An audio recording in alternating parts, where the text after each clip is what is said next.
కార్యక్రమమును వీక్షిస్తున్న మీ అందరికీ యేసుక్రీస్తు నామమున వందనములు. జీసస్ కేర్స్ మినిస్ట్రీస్ వారి యేసే నా ఆదరణ అను కార్యక్రమునకు స్వాగతము. ఇప్పుడు మా నాన్నగారు పాస్టర్ వై మోహన్ రావు గారు దైవ సందేశం అందించెదరు. ప్రభునందు ప్రియులారా, దేవుని యొక్క వాక్యాన్ని శ్రద్ధతో వినుచున్న మీకు నా హృదయపూర్వకమైన వందనాలు తెలియజేస్తూ ఉన్నాను. దేవుని వాక్యాన్ని మీతో పంచుకోవడానికి దేవుడిచ్చినటువంటి ఈ సమయాన్ని బట్టి దేవునికి మొదటిగా వందనాలు తెలియజేస్తూ ఉన్నాను. First I am very thankful to God given this great opportunity to share this word of God with you happily. ప్రభునందు ప్రియులరా, దేవుని యొక్క వాక్యాన్ని చదువుకునే ముందు ప్రార్థన చేసుకుందాం. అందరూ తలలు వంచి కళ్ళు మూసుకొనవలసిందిగా కోరుచున్నాను. ప్రేమ కలిగిన మా తండ్రి, కృప కలిగిన మా ప్రభువ, మీ పరిశుద్ధమైన పాదములకు స్తుతులు స్తోత్రములు చెల్లించుకుంటున్నాము నాయన. ఇదిగో నా ప్రభువ, నీ వాక్యాన్ని వివరించడానికి, మీ యొక్క వాక్యాన్ని మీ ప్రియబిడ్డలతో పంచుకోవడానికి మీరు ఇచ్చినటువంటి ఈ తరుణాన్ని బట్టి మీకు స్తోత్రములు చెల్లించుకుంటున్నాం నాయన. ఇదిగో నా ప్రభువా, ఈ టీవీ ముందు నీ ప్రియమైన బిడ్డలు ఎంతమంది అయితే వినుచున్నారో వారందరిని దీవించండి, ఆశీర్వదించండి. మీ కృప వారిపై మెండుగా ఉంచండి నాయన. ఇదిగో నా ప్రభువా, వ్యాధిగ్రస్తులను ముట్టండి. కుటుంబంలో గొప్ప మేళ్లతో నింపండి నాయన. రక్షణ లేనటువంటి వారికి రక్షణ భాగ్యాన్ని దయచేయండి. ఈ వాక్యాన్ని శ్రద్ధతో వినగలిగినటువంటి మనసును మీ ప్రియబిడ్డలకు దయచేయండి. ఈ వాక్య ప్రకారంగా జీవించగలిగినటువంటి కృపను ఇవ్వండి నాయన. ఇదిగో నా ప్రభువా, అన్నిటికంటే ముఖ్యంగా మీ యందు భయభక్తులు కలిగేటువంటి జీవితాన్ని ప్రతి ఒక్కరికి దయచేయమని ఈ చిన్ని ప్రార్థన మీ పరలోక సన్నిధిలో చేరని మనం మా ప్రభును ప్రియకుమారుడైన యేసునామమున వేడుకుంటున్నాం తండ్రి, ఆమేన్. ప్రభునందు ప్రియులారా, దేవుని యొక్క వాక్యాన్ని చదువుకుందాం. అపోస్తలుడైన పౌలు ఎఫెసీయులకు రాసినటువంటి పత్రిక 6వ అధ్యాయము 10వ వచనము నుంచి 17వ వచనము వరకు ఇలాగూ వ్రాయబడి ఉన్నది. Ephesians chapter 6 verse 10 to 16. తుదకు ప్రభు యొక్క మహాశక్తిని బట్టి ఆయన యందు బలవంతులయ్యుండి. దేవునికి స్తోత్రం, హల్లెలూయా. ఏం చెప్తా ఉన్నారు? తుదకు ప్రభు యొక్క మహాశక్తిని బట్టి ఆయన యందు బలవంతులయ్యుండి.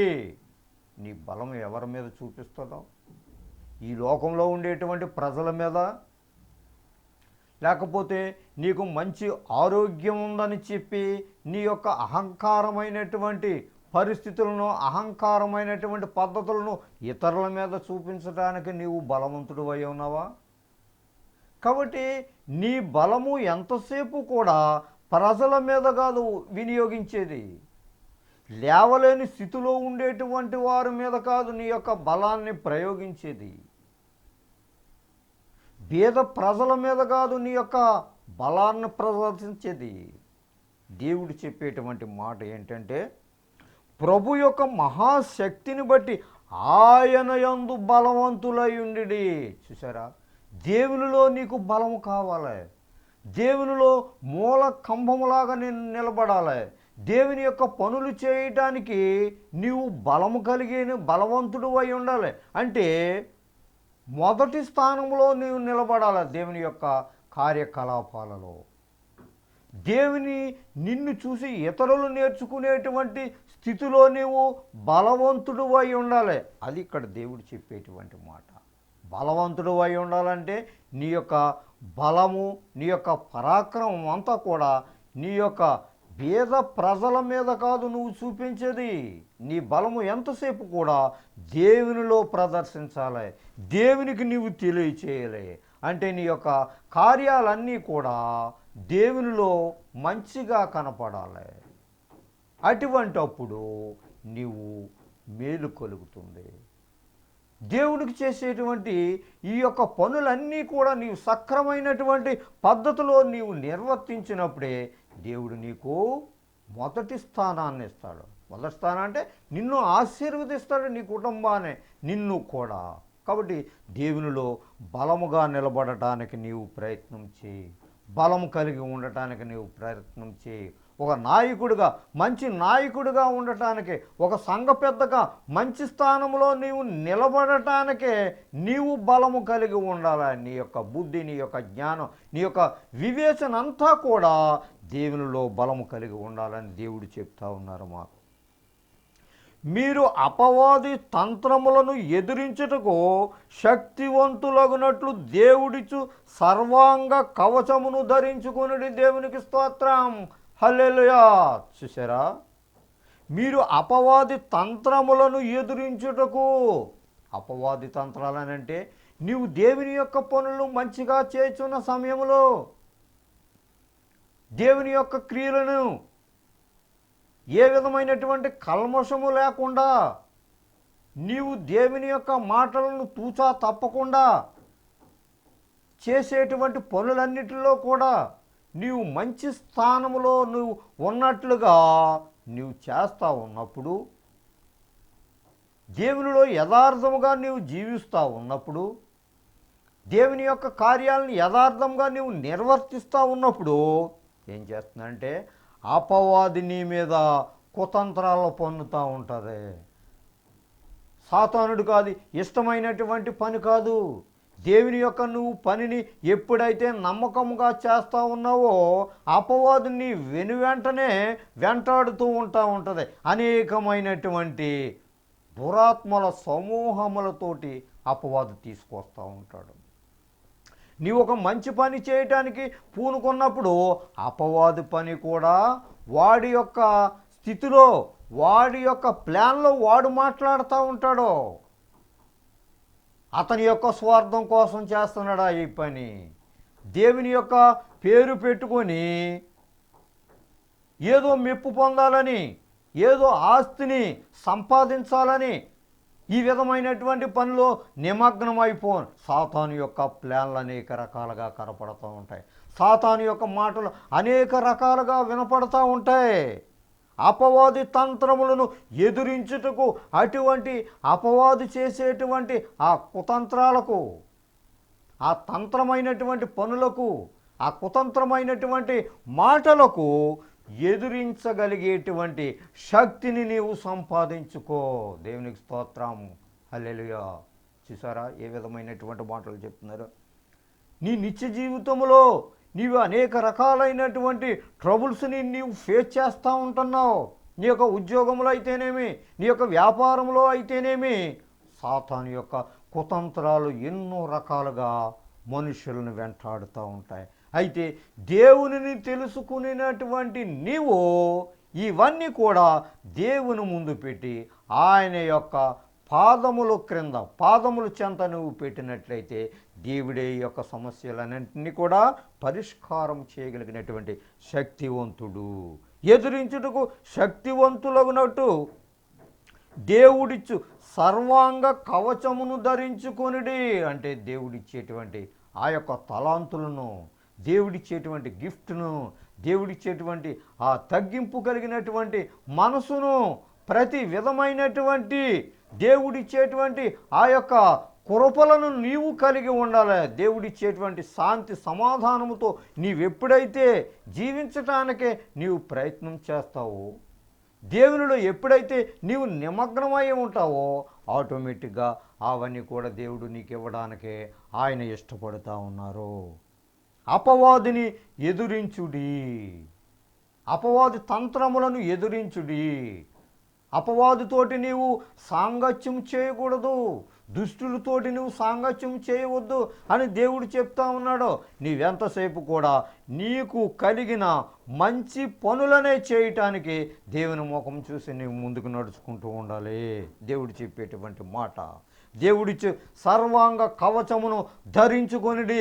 దేవుని ఎప్పుడైతే నీ హృదయపూర్వకంగా నిండారుగా దేవునికి విలువైనటువంటి మంచి స్థానాన్ని నీవు ఇస్తావు, అపవాదు చేసేటువంటి కుతంత్రాలు కూడా ఆటోమేటిక్గా అవే తొలగిపోతూ ఉంటాయి. ఎలా అనగా మనము పోరాడున్నది శరీరులతో కాదు, కానీ ప్రధానులతోనూ అధికారులతోనూ ప్రస్తుత అంధకార సంబంధములలో లోకనాథులతోనూ ఆకాశ మండలమునందున దురాత్మల సమూహములతోటి పోరాడుచున్నావు. నువ్వు ఫైట్ చేసేటువంటిది ఈ లోకంలో ఉండేటువంటి ప్రధానులతోటి కాదు, నీ అధికారులతోటి కాదు. ఎక్కువగా దేనికి దేవుడు చెప్తా ఉన్నాడనంటే ఆకాశ మండలమునంద దురాత్మల సమూహములతోటి పోరాడుతున్నాము. దురాత్మలతోటే పోరాడుతున్నాము మనం. నీ మంచి పని చేయటానికి ఇక్కడ చెడ్డ మనుషులు ఇక్కడ తయారవుతున్నాడు. సాతానుడు వారిలో ప్రవేశిస్తూ ఉన్నాడు. కాబట్టి నీవు చేయవలసిన పని ఏంటంటే అటువంటి సాతాను శక్తులతోటి నీవు పోరాడు. అటువంటి సాతాను శక్తులు కలిగినటువంటి మనుషులను దూరపరచటానికి నువ్వు ప్రయత్నం చేయి, వారితో పోరాడు. దేవుడు చెప్పేటువంటి మాట ఇది. ఎందుకనంటే దేవుడు నీకు తోడై ఉన్నాడు. దేవుని యొక్క నీకు సహాయము అడిగినప్పుడు దేవుడు నీకు తగిన కాలమందు ఆ యొక్క సహాయాన్ని, అంటే ఈ దురాత్మలతో నీవు ఫైట్ చేసేటువంటి ఆ యొక్క బలాన్ని దేవుడే నీకు ఇస్తాడు. ఇర్మియా గ్రంథంలో ఒక చక్కని మాట ఉంది. The book of Jeremiah chapter 46 verse 28. నేను నీకు తోడై ఉన్నాను, భయపడకుము, fear not, I'm always with you. నువ్వే విధమైనటువంటి భయము నీకు అక్కర్లేదు. ఈ దురాత్మల సమూహము నీ మీదకు వచ్చినప్పుడు నీవు భయపడక్కర్లేదు. అపనిందలు నీ మీద వేసినప్పుడు నీవు భయపడనవసరం లేదు. చెడ్డ మాటలల్లా పలికినప్పుడు నీవు భయపడనవసరం లేదు. ఆ చెడ్డ మాటలను పలికించేటువంటి శక్తులు దురాత్మలు కొన్ని ఉన్నాయి. ఆ దురాత్మల యొక్క పని దేవుడే చూసుకుంటాడు. So you are not fear. కాబట్టి నువ్వేమాత్రమైనటువంటి భయం నీకు వద్దు. నువ్వు ధైర్యముగా ఉండుము. నేను నీకు తోడై ఉన్నాను. ప్రతి విషయంలో కూడా నేను నిన్ను ఆశీర్వదించేదను. దురాత్మల సమూహం ఎక్కువ, దేవునిని నమ్ముకునేటువంటి వ్యక్తివి నీవెక్కువ. దేవునిని నమ్ముకునేటువంటి బిడ్డలే దేవునికి ఎక్కువ. దురాత్మల సమూహం ఎక్కువేమి కాదు. దురాత్మల సమూహము దురాత్మలతోటే పోతూ ఉంటారు. కాబట్టి వాటి యందు నీవు మనసు ఉంచనక్కర్లేదు. దేవుడు నీకు తోడై ఉన్నాడు. నువ్వెక్కడికి వెళ్ళినా, ఏ స్థలములో ఉన్నా, ఏ ప్రయాణము చేసినా, ఏ వ్యక్తితో మాట్లాడినా, ఏ పనిలో నీవు నిమగ్నమవుతూ ఉన్నా దేవుడు నీకు తోడై ఉన్నాడు అనేటువంటి సత్యాన్ని మరచిపోవద్దు. నీవు భయపడవలసిన పని లేదు, దేవుడు నీకు తోడై ఉండగా. కాబట్టి అటువంటి తోడు కలిగినటువంటి దేవుని యొక్క సహాయాన్ని నీవు కోరుకుంటూ ఉండాలి. ఇటువంటి తోడై ఉండేటువంటి దేవుని నీవు పూజించుకుంటూ ఉండాలి. నిన్ను సంరక్షించేటువంటి దేవునికి కృతజ్ఞతాస్తుతులు చెల్లించుకుంటూ ఉండాలి. అదే దేవుడు ఇక్కడ చెప్తుండేమో అటువంటి మాటలు. ప్రభునందు ప్రియులారా, నీవు తెలుసుకోవలసినటువంటి విషయాలు ఎన్నో ఉన్నాయి. దేవునికి నీవు మొదటగా ప్రథమ స్థానము ఇచ్చినట్లయితే దేవుడే నీకు అవన్నీ కూడా తేట తెల్లముగా నీతో మాట్లాడుతూ ఉంటారు.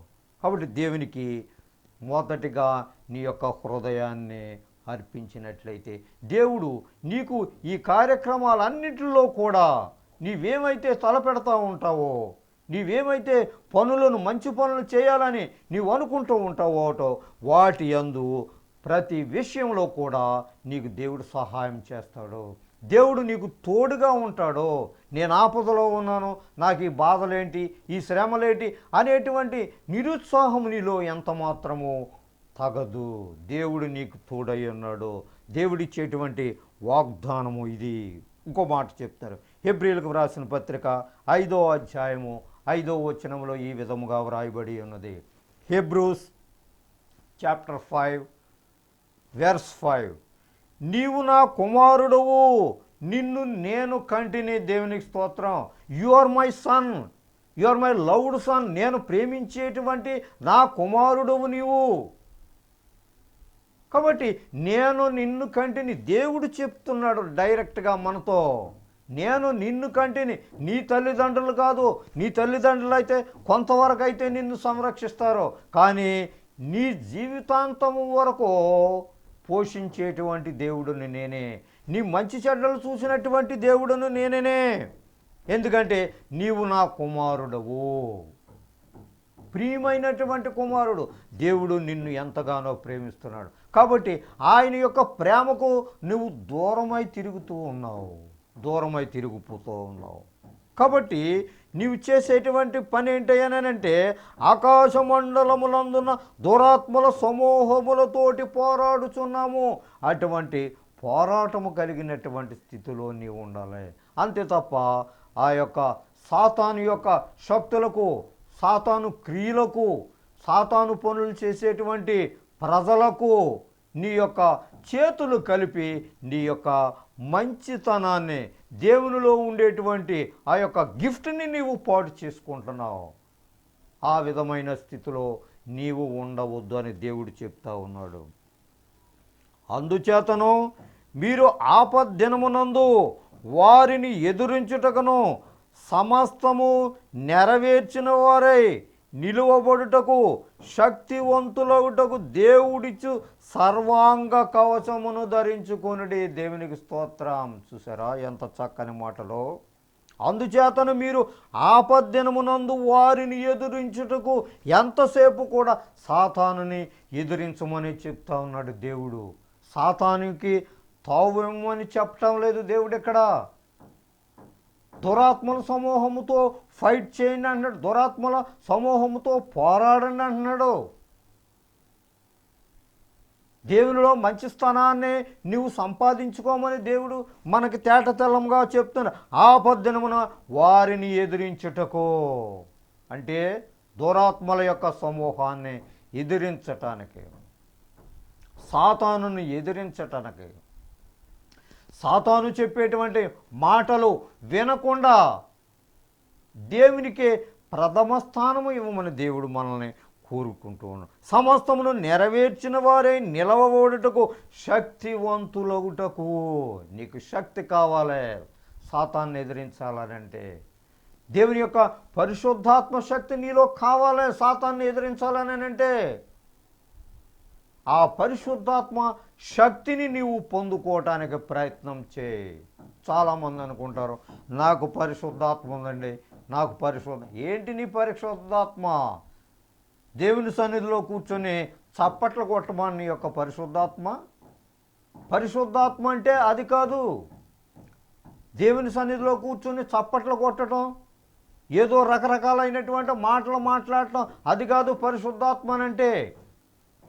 దేవుని గ్రంథాన్ని తెలుసుకునేటువంటి నీవు, బైబిల్ గ్రంథానికి విలువివ్వాలి అని తెలుసుకునేటువంటి నీవు, పరిశుద్ధాత్మ అంటే ఏంటంటే నీలో ఉండేటువంటి సమస్త విధములైనటువంటి సాతాను చేష్టలను తీసివేసి దేవుడిచ్చేటువంటి మంచి మాటలను నీ హృదయములో చేర్చుకోవడం పరిశుద్ధాత్మ.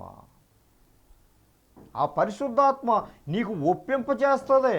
నీలో ఉండేటువంటి పాపాలని తీసివేసుకోవాలనేటువంటి ఒప్పింపగలిగినటువంటి మనసు నీలో చేర్చుకోవటమే పరిశుద్ధాత్మ. That is called holy spirit. ఏంటి నీకు ఆ హోలీ స్పిరిట్? ఆ పరిశుద్ధాత్మ నీకు ఎంతవరకు నీలో పనిచేస్తుంది? బైబిల్ గ్రంథం అంటే మాటలు కాదు. బైబిల్ గ్రంథంలో ఉండేటువంటి మాటలను శ్రద్ధగా నీవు చదివి శ్రద్ధగా మనసు నిలిపినట్లయితే ఆ పరిశుద్ధాత్మ దేవుడే నీతో మాట్లాడతాడు ప్రతి విషయంలోనూ కూడా. కాబట్టి మెట్టుకు నీవు అపవాది తంత్రములను ఎదురించుడి. అపవాది యొక్క తంత్రాలను, అపవాది యొక్క కుయుక్తులను నీవు ఎప్పుడైతే ఎదిరించావో ఆటోమేటిక్గా దేవుని యొక్క బిడ్డవైపోతావు. దేవునిలో మొదటి స్థానాన్ని నీవు సంపాదించుకుంటావు. అటువంటిది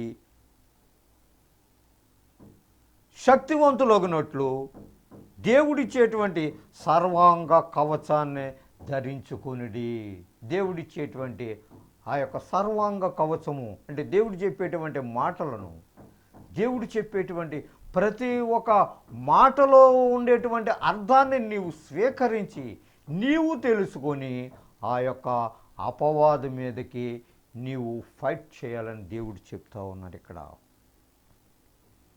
ఎలాగనగా మీ నడుమునకు సత్యమును దట్టి కట్టుకొని నీతి అను మైమరుపు తొడుగుకొనిడి. చూసారా దేవుని యందు ప్రియులారా, మీ నడుమునకు సత్యం అనే దట్టి కొట్టుకొని, సత్యము మనుషుల్లో ఎక్కడా కనపడదు. దేవుడు చెప్పేటువంటి మాటల్లో వింటం మట్టుకే వింటున్నావే తప్ప నీలో సత్యం లేదు, నీలో నిజాయితీ కనపడతా లేదు దేవుని పట్ల. అయితే ఇటువంటి మాటలు చెప్పి ఒక దైవజనునికే నీవు వేరే రకాలైనటువంటి పరిస్థితుల్లో నీవు కనపడతా ఉన్నావు. నీ కార్యాలన్నింటికు నీవు మార్పు చెందటం మానేసావు. కానీ ఒక దైవజనుని పట్ల నీవు అనేక రకాలైనటువంటి ఆవేశపూరితమైనటువంటి మాటలతో నింపబడి ఉంటున్నావు. కానీ నీకు ఎదర ఏ పనిష్మెంట్ నీవు కాచుకొని ఉన్నదో నీకు అది కనపడతలేదు. ప్రియులరా, దేవుని యొక్క పనిని నీవు పాడు చేయటానికే పూనుకుంటున్నావు. గుళ్ళోకి వెళ్తే అప్పట్లో కొట్టేస్తున్నావు. ఇది కాదు నువ్వు చేయవలసినటువంటి పని. నడుమునకు సత్యం అనే దట్టి కట్టుకొని, నీతి అనే మైమరుపు తొడుగుకొని, పాదములకు సమాధాన సువార్త వలన సిద్ధ మనసును జోడు తొడుగుకొని నిలువబడుడి. సువార్త వలన అయినా సిద్ధ మనస్సును, మంచి మనసు కావాలన్నాడు, స్థిరమైనటువంటి మనసు కావాలన్నాడు, సువార్త చెప్పేటువంటి మనసు కావాలన్నాడు. ప్రతి వారికి యేసుక్రీస్తు వారి యొక్క మాటలు చెప్పేటువంటి పరిస్థితి నీలో కావాలని దేవుడు ఇక్కడ కోరుకుంటూ ఉంటున్నాడు. అటువంటి సిద్ధ మనసు అనేటువంటి జోడు తొడుగుకొని నిలవబడుడి. ఏంటి నువ్వు చేసేటువంటి పనులు, ఏంటి నువ్వు చేసేటువంటి మాటలు, ఏంటి నువ్వు చేసేటువంటి బోస్టింగ్? ప్రతి మాటకే కూడా దేవుడు అనేక రకాలైనటువంటి అర్థాలతో మాట్లాడుతూ ఉన్నారు మనతో. నీ మనసు ఏ విధమైనటువంటి పరిస్థితుల్లో దేవునికి మంచిగా కనపడతలేదు, ఈ పైన చెప్పుకునేటువంటి మాటలతో మనం పోల్చుకుంటూ ఉంటున్నాయి. సిద్ధ మనసు అనేటువంటి జోడును తొడుగుకొని నిలవబడుడి. కానీ నీవే విధమైనటువంటి జోడుతో నిలబడుతున్నావు? సాతాను ఇచ్చేటువంటి జోడు తొడుగుకొని నిలబడుతున్నావు. ఎంతసేపు సాతాను మయమైనటువంటి జోడు, సాతానుమయమైనటువంటి క్రియలు, సాతానుమయమైనటువంటి మాటలు, సాతానుమయమైనటువంటి ప్లాన్లు, ఇవి నువ్వు చేసేటువంటి పనులు, నువ్వు తొడుగుకునేటువంటి జోడు. దేవుడు చెప్పేటువంటి జోడు వేరు, నీవు తొడుగుకునేటువంటి జోడు వేరు. ప్రభునందు ప్రియులారా, ఈ దినమందైనను సమాధాన సంగతులను నీవు తెలుసుకొనుట ఎంతో మేలు. దేవుడిచ్చేటువంటి మాటల ప్రకారముగా నీవు వాటిని మనసునందుంచుకొని దేవుడిచ్చేటువంటి మాటల ప్రకారంగా, చెప్పినటువంటి మాటల ప్రకారముగా నీవు జీవించినట్లయితే దేవుని యొక్క కృప, దేవుని యొక్క ఆశీర్వాదాలు నీ మీద కుమ్మరించడానికే ఆయన ఇష్టపడుతున్నారు. అట్టి కృప దేవుడు మనందరకు దయచేయనుగాక.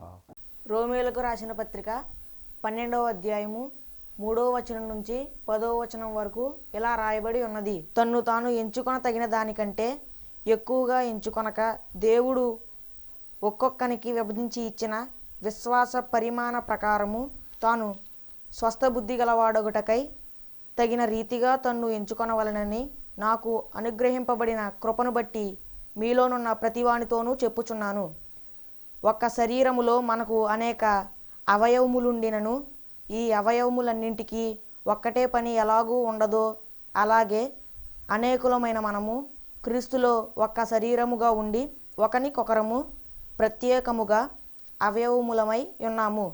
మనకు అనుగ్రహింపబడిన కృప చొప్పున వేర్వేరు కృపావరములు కలిగిన వారమై ఉన్నాము గనుక ప్రవచన వరమైతే విశ్వాస పరిమాణము చొప్పున ప్రవచింతము, పరిచర్య అయితే పరిచర్యలోను, బోధించువాడైతే బోధించుటలోను, హెచ్చరించువాడైతే హెచ్చరించుటలోను పని కలిగి ఉందుము. పంచిపెట్టువాడు శుద్ధ మనసుతోనూ, పై విచారణ చేయువాడు జాగ్రత్తతోనూ, కరుణించువాడు సంతోషముతోనూ పని జరిగింపవలెను. మీ ప్రేమ నిష్కపటమైనదై ఉండవలెను. చెడ్డదానిని అసహించుకొని మంచిదానిని హత్తుకొని ఉండుడి. ప్రార్థన చేసుకుందాం ప్రియులారా. అందరూ కళ్ళు మూసుకోనండి. ప్రేమ కలిగిన మా యేసయ్య, కృపగల తండ్రి, ఇంతవరకు నా ప్రభా మీ వాక్యంతో మీ ప్రియబిడ్డలతో మాట్లాడారు నాయన, మీకు స్తోత్రములు. ఇదిగో నా ప్రభా ఈ టీవీ ముందు కూర్చుని నీ వాక్యాన్ని వింటున్న మీ ప్రియబిడ్డలందరినీ దీవించండి, ఆశీర్వదించండి, కృప చూపించండి నా ప్రభువా. వారికి కావలసినటువంటి ఈవిళ్ళను, వాటికి కావలసినటువంటి కోరికలను నెరవేర్చండి నాయన. అన్నిటికంటే ముఖ్యంగా నా ప్రభువా మీ అందు నమ్మకమైనటువంటి బిడ్డలుగా జీవించడానికి మీ కృపను దయచేయండి. మీ ప్రియబిడ్డల కృపను ఆశీర్వదించండి. మీ ప్రియబిడ్డల యొక్క నా తండ్రి కుటుంబంలో శాంతి సమాధానాలు ఎవరైతే కోల్పోయారో అట్టి వారికి నా తండ్రి మీ శాంతి సమాధానాన్ని దయచేయండి నాయన. వీటికి మీ అందు భయభక్తులు కలిగేటువంటి జీవితాన్ని ప్రతి ఒక్కరికి ప్రసాదించమని ఈ చిన్ని ప్రార్థన మీ పరలోక సన్నిధిలో చేరనమని మా ప్రభును ప్రియకుమారుడైన యేసునామమున వేడుకుంటున్నాం తండ్రి. ఆమేన్. మన తండ్రి అయిన దేవుని ప్రేమ, కుమారుడైన యేసుక్రీస్తు వారి యొక్క కృప, పరిశుద్ధాత్మ యొక్క అన్యోన్య సహవాసము మనకును ఆయన నమ్మిన బిడ్డలకును, ముఖ్యంగా ఈ టీవీ కార్యక్రమం ముందు కూర్చొని మీ వాక్యాన్ని వినిచిన మీ ప్రియ బిడ్డలపై మీ మెండైన దీవెనలతో నింపుగాక. Amen. God bless you all. మీ అందరికీ నా వందనాలు. దైవ సందేశం విని దీవెనలను పొందారని నమ్ముచున్నాము. సలహాలకు, సందేహాలకు, ప్రార్థనల కొరకు మమ్ములను తప్పక సంప్రదించండి. మా చిరునామా పాస్టర్ వై మోహన్ రావు గారు, Jesus Cares Ministries, Dommeru post 534351, Kovvur మండలం, West Godavari district, Andhra Pradesh, S India. మా phone number 9652128511. Our email address mohany7@yahoo.com. మా చిరునామా పాస్టర్ వై మోహన్ రావు గారు, Jesus Cares Ministries, Dommeru post 534351, Kovvur మండలం, పశ్చిమ గోదావరి జిల్లా, ఆంధ్రప్రదేశ్, ఎస్ ఇండియా. మా ఫోన్ నంబర్ 9652128511. మా ఈమెయిల్ అడ్రస్ mohany7@yahoo.com.